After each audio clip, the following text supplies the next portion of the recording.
Jadi syababaka qabla haramika wa sihhataka qabla saqamika. Sehatmu sebelum sakitmu. Selagi masih sehat, kita banyak beramal soleh. Sebelum apa? Sebelum sakit mencegah kita. Kalau udah sakit kan agak enak buat ibadah. Jangan kan suruh ibadah, terus sembahyang, suruh makan aja ogah, ya kan? Ogah. Lagi sehat nggak mau soleh, nggak mau puasa. Pas sakit disuruh sholat, ada berutung. Gue lagi sakit suruh sholat, gitu. Gue lagi sakit suruh puasa.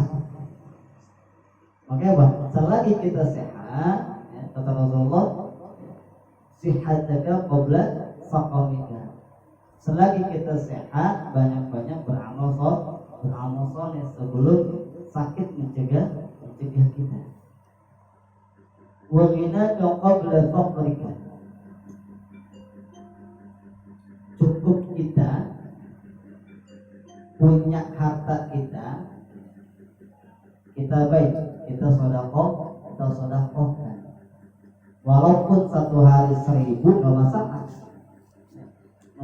Awalnya satu hari 10.000. Niatin. Insya Allah harta yang 1.000 itu menjadi apa? Menjadi keberkahan buat kita. Justru dengan harta yang 1.000 itu setiap hari kita sedekahkan, justru menjadi apa? Menjadi limpahan keberkahan, bertambah berkah, bertambah banyak harta kita. Gitu. Percuma orang hartanya banyak, tapi nggak pernah sedekah. Buat dunia mau nggak ada habisnya.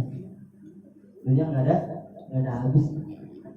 Orang mengejar dunia, dalam satu hadis digambarkan, ketika orang itu punya apa? Punya satu bukit emas, misalnya apa? Dia bakalan nyari bukit emas yang lainnya.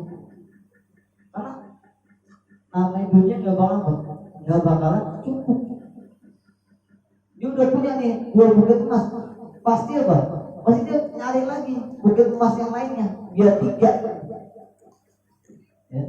Orang yang banyak hartanya nggak bakalan cukup. Maka dari itu apa? Yang sedikit kita sedekahkan, ya. Insya Allah cukup. Ya.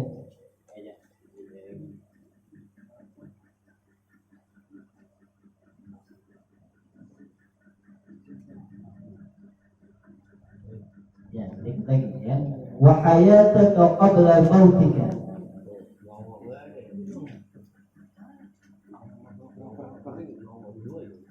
Hidupmu sebelum datang mati. Selagi kita masih hidup, kita gunain buat yang manfaat, yang bisa apa? Yang bisa mengalir tuh pahala. Dalam kitab ini dijelaskan, kita gunain ya, hidup kita beramal soleh yang apa? Yang bisa nanti menjadi amal jariah buat kita. Banyak, ya kan? Yang contohnya kita nih, yang anak-anak muda, Bang Bekun nyuruh ngaji kita nih, badan. Itu kan amal jariah. Selama nih kita berjalan pengajian belum berhenti, seandainya ini seandainya Bang Randy meninggal gitu ya, pahalanya terus mengalir.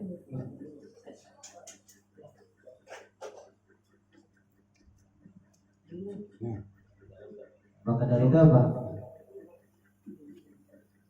Selagi kita hidup, kita pergunakan hidup kita untuk hal-hal yang manfaat, yang kira-kira pahalanya nggak bakalan putus sampai kita meninggal dunia.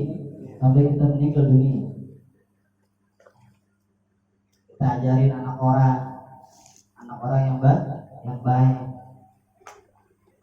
Ajarin apa? Ajarin satu kata yang baik aja nih buat bocah. Tuh bocah terus menerus ngucapin itu. Niscaya apa? Niscaya itu menjadi apa? Menjadi amal jariah buat diri kita. Terus yang saya sampaikan hadisnya, man dalla ala khairin falahu mithlu ajri fa'ili. Orang yang ngasih tahu, nunjukin kebaikan kepada seseorang, maka apa? Maka orang itu mendapatkan pahala orang yang mengerjakan. Walaupun apa? Walaupun orang itu udah meninggal dunia. Sebaliknya nih, ya, sebaliknya orang yang ngajarin kagak benar, ya, ngajarin kagak benar, ngomong kagak benar. Sebaliknya, ketika orang itu meninggal dunia, tuh orang masih memperbuat yang jelek-jelek, maka dosanya ngalir terus tuh di dalam kubur. Memang kita mau kayak gitu, ya. Maka itu selagi kita hidup, kita pergunakan apa? Kita pergunakan hidup kita dengan sebaik. Yang terakhir, wa qara'u qabla syaghlika.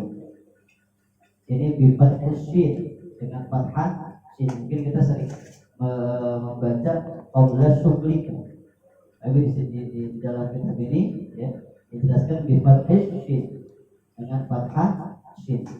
Wa qara'u qabla syaghlika. Dan waktu luangmu sebelum waktu sibuk. Karena kita sibuk mulu kan, ya, ini belum ngaji, sibuk pun mau pulang, capek, pulang main futsal, terus pulang kerja, gitu kan, sibuk mulu. Kalau kita ngomong sibuk semua. Utsman bin Affan orang paling sibuk pada zaman itu. Tapi apa?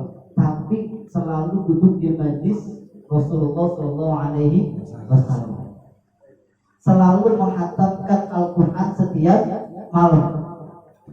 Utsman bin Affan bukan bisnismen klaster itu bukan.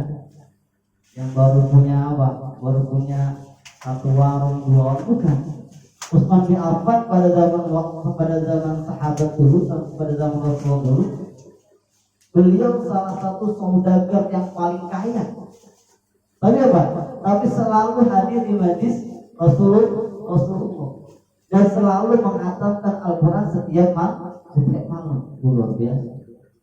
Ya. Kita paling ampun-ampunan dari pagi sampai sore. Ya kan? Sudah capek banget gitu. Enggak mau ngaji. Baca udah mata sempat kawannya. Ya. Udah salawat, ngantuk, ya. Tapi Utsman bin Affan, sesibuk apapun dia, selalu menghatamkan Al-Quran setiap malam dan selalu ngaji. Maksudnya apa? Itu jadi apa? Jadi contoh buat kita. Jangan kita terbalikin, dulu udah mau sahabat lain sama kita, jangan. Kalau gitu mah nemu udah, ya kan? Nemu. Kalau bilang itu mah jangan sahabat, orang istimewa aja. Sahabat manusia bukan? Manusia. Sahabat apa? Enggak langsung juga.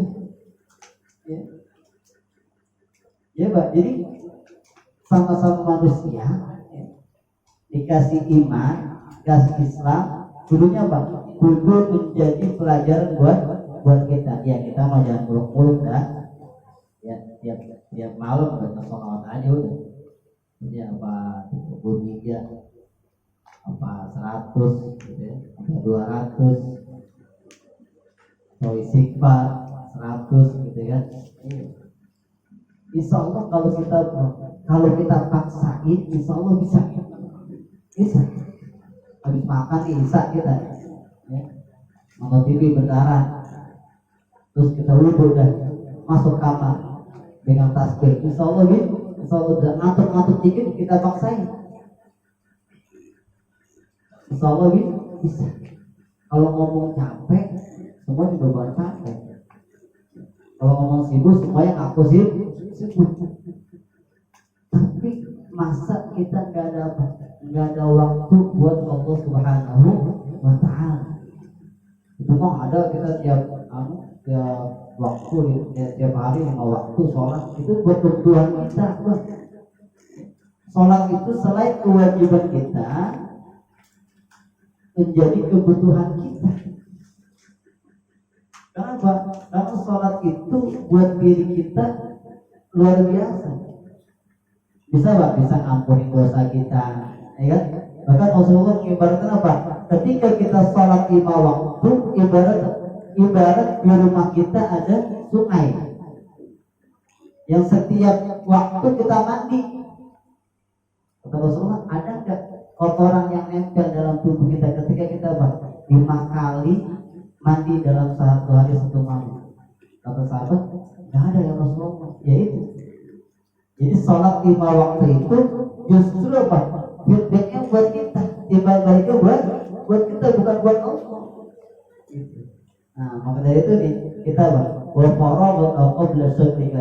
waktu luang kita, ya, kita sempatkan untuk Allah Subhanahu wa Ta'ala. Dan pada saya juga tuh tafarrag ya ibadati, engkau persembahkan dirimu untuk diriku, untuk menyembahku. Kata Allah, niscaya aku akan penuhi tanganmu dengan rizki, dan aku berikan keberkahan dalam hidupmu. Kata Allah dalam hadis qudsi.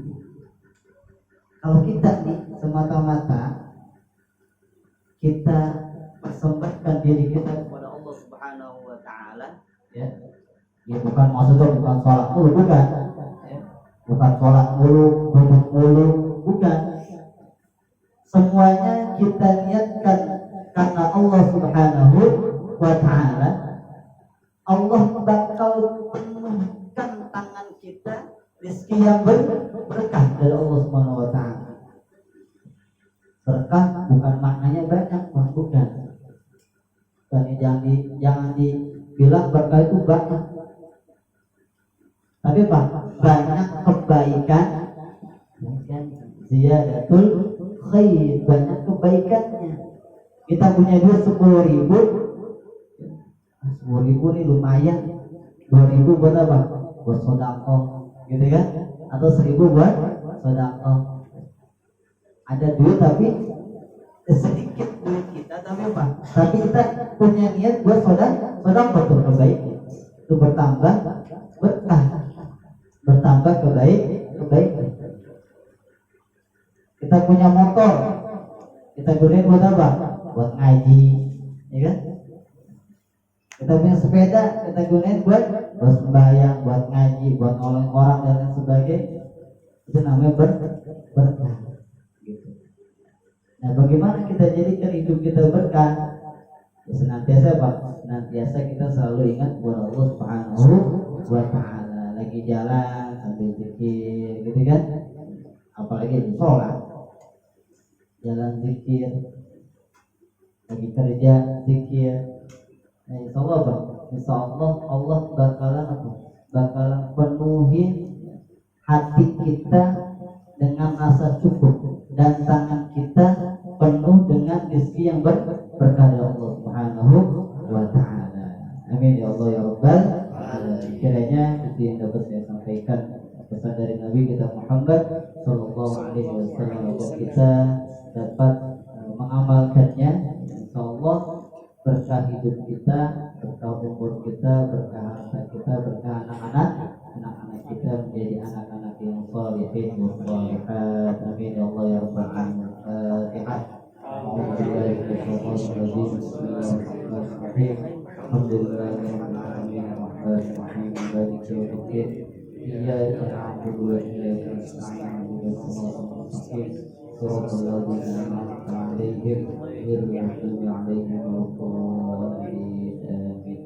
Untuk doa, mari kita persilakan ya Anda Bapak Abdul Rahman untuk doanya waktu yang tepat dipersilakan. Alhamdulillahirrahmanirrahim. أستغفر الله العظيم. لك الحمد يا مولانا يا معبود. اللهم صل على سيدنا محمد في الأولين والآخرين وسلم رضي الله تعالى عن كل صحابة رسول الله أجمعين. بسم الله الرحمن الرحيم. الحمد لله رب العالمين. يا ربنا لك الحمد والشكر كما ينبغي بجلال وجهك سبحانك لا نحصي ثناء عليك أنت كما أثنيت على نفسك. الحمد لك ترضى لك الحمد إذا رضيت لك الحمد بعد رضا. اللهم صل على سيدنا محمد وعلى آل سيدنا محمد صلاة تنجينا بها من جميع الأهوال والآثار وتغفر لنا بها جميع الحاجات وتطهرنا بها من جميع السيئات وترفعنا بها من وجع الدرجات وتبلغنا بها الغايات من جميع درجات الحياة بعد الممات. اللهم إنا نسألك رضاك الفتح والحميد من شرك الناس. اللهم أعنا على ذكرك وشكرك وحسن عبادتك. اللهم إنك عفو كريم تحب العفو فاعف عنا يا كريم. اللهم إنا نسألك إيمانا دائما ونسألك قلبا خاشعا ونسألك علما نافعا ونسألك يقينا صادقا ونسألك عملا صالحا ونسألك دينا قيما ونسألك خيرا كثيرا ونسألك العفو والعافية ونسألك تمام العافية ونسألك دوام العافية ونسألك شكر على العافية ونسألك الغنى عن الناس.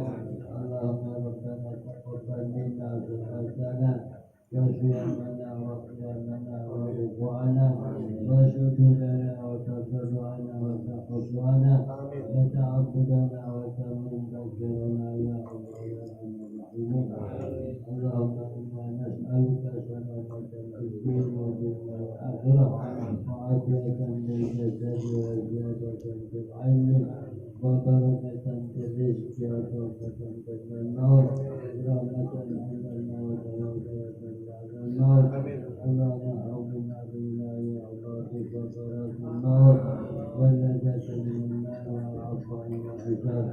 ربنا لا تزغ قلوبنا بعد إذ هديتنا وهب لنا من لدنك رحمة إنك أنت الوهاب. رب هب لي من الصالحين رب هب لي من الصالحين رب هب لي من الصالحين رب اجعلني مقيم الصلاة ومن ذريتي. ربنا تقبل دعاء. ربنا آتنا في الدنيا حسنة وفي الآخرة حسنة وقنا عذاب النار. وصلى الله على سيدنا محمد وعلى آله وصحبه وسلم. سبحان ربك رب العزة عما يصفون وسلام على المرسلين والحمد لله رب العالمين. Silakan Pak, silakan. Alhamdulillah. Silakan.